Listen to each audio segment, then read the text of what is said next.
गाय को रोटी खिलाना केवल धार्मिक कार्य ही नहीं, बल्कि एक आत्मिक साधना है। यह कार्य हमें करुणा, दया और त्याग का भाव सिखाता है। जो मनुष्य रोज श्रद्धा से गाय को रोटी देता है, उसका जीवन सुख, समृद्धि और शांति से भर जाता है। कहानी शुरू करने से पहले YouTube चैनल को सब्सक्राइब करें और बेल आइकन को दबाना न भूलें। गौ माता आपकी हर मनोकामना पूरी करेगी। आपके परिवार में सुख, शांति बनी रहेगी। तो आइए कहानी शुरू करते हैं। भारतवर्ष की धरती पर गाय को माता का स्थान दिया गया है। शास्त्रों में कहा गया है कि जो मनुष्य रोज सुबह श्रद्धा और प्रेम से गाय को रोटी खिलाता है, उसके जीवन में कभी दरिद्रता नहीं आती, घर में सुख शांति बनी रहती है और उसके पितरों को भी तृप्ति प्राप्त होती है। यह कहानी ऐसे ही एक साधारण मनुष्य की है, जिसने गाय को रोटी देने की छोटी सी आदत अपनाई और उसका जीवन बदल गया। गंगा नदी के किनारे बसे एक छोटे से गांव श्यामपुर में रामदास नाम का किसान रहता था। रामदास गरीब था, लेकिन ईमानदार और मेहनती। उसकी पत्नी सीता और 2 छोटे बच्चे थे। खेती बाड़ी से जैसे तैसे गुजारा चलता था, लेकिन अक्सर घर में आर्थिक तंगी रहती थी। गांव के लोग कहते, रामदास, तू मेहनत बहुत करता है, पर भाग्य साथ नहीं देता। रामदास हमेशा मुस्कुराकर कहता, ईश्वर सबका भला करता है, देर है पर अंधेर नहीं। एक दिन गांव की बूढ़ी दादी ने रामदास से कहा, बेटा, रोज सुबह जब तू खेत पर जाने लगे, पहले गाय को रोटी खिला दिया कर। गाय माता का आशीर्वाद मिलेगा और तेरे घर के दुख दर्द दूर हो जाएंगे। रामदास ने सोचा, गाय को रोटी खिलाने से क्या बदल जाएगा, लेकिन दादी की आंखों में इतनी सच्चाई थी कि उसने निश्चय किया, कल से मैं रोज गाय को पहली रोटी खिलाऊंगा। अगली सुबह रामदास ने अपनी पत्नी सीता से कहा, सीते, आज आटा गूंथकर पहली रोटी गाय माता के लिए बना देना।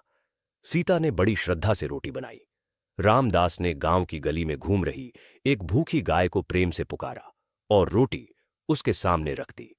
गाय ने शांति से रोटी खाई और अपनी बड़ी बड़ी आंखों से रामदास को देखा। उस नजर में जैसे आशीर्वाद झलक रहा था।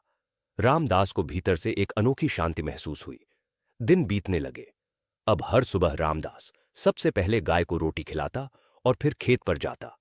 कुछ ही हफ्तों में उसने देखा, उसकी फसल हरी भरी होने लगी। घर के झगड़े कम हो गए, बच्चों की सेहत बेहतर हो गई। गांव वाले आश्चर्य करने लगे, अरे रामदास, तेरा खेत तो सबसे अच्छा हो रहा है, ये कैसे?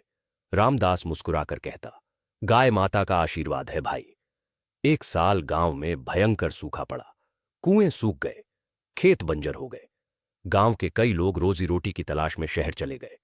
रामदास के खेत में भी पानी की कमी थी, पर उसने गाय को रोटी देना नहीं छोड़ा।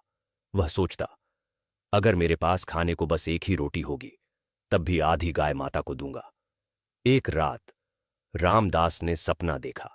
सपने में गाय माता उसके द्वार पर आईं और बोली, रामदास, तूने कठिन समय में भी मुझे भूखा नहीं छोड़ा। मैं तुझे वरदान देती हूं, तेरे खेत में हमेशा हरियाली रहेगी। अगली सुबह जब गांव वाले सूखे खेत देख रहे थे, रामदास का खेत हरे भरे गेहूं की बालियों से झूम रहा था। यह देख सब चकित रह गए। रामदास अब गांव का आदर्श बन गया। लोग उससे सीखने लगे और उन्होंने भी रोज गाय को रोटी देना शुरू कर दिया। धीरे धीरे गांव का वातावरण बदल गया। सूखा खत्म हुआ, गांव में खुशहाली आई, झगड़े कम हुए और लोग एक दूसरे की मदद करने लगे। गांव की दादी ने कहा, देखा, मैंने कहा था ना, गाय को रोटी देने से जीवन में सुख शांति आती है। रामदास ने अपने बच्चों को समझाया, बेटा, धन दौलत से बड़ा कोई खजाना है तो वह पुण्य है। कभी भी गाय माता को भूखा मत रखना। बच्चों ने भी यह परंपरा अपना ली।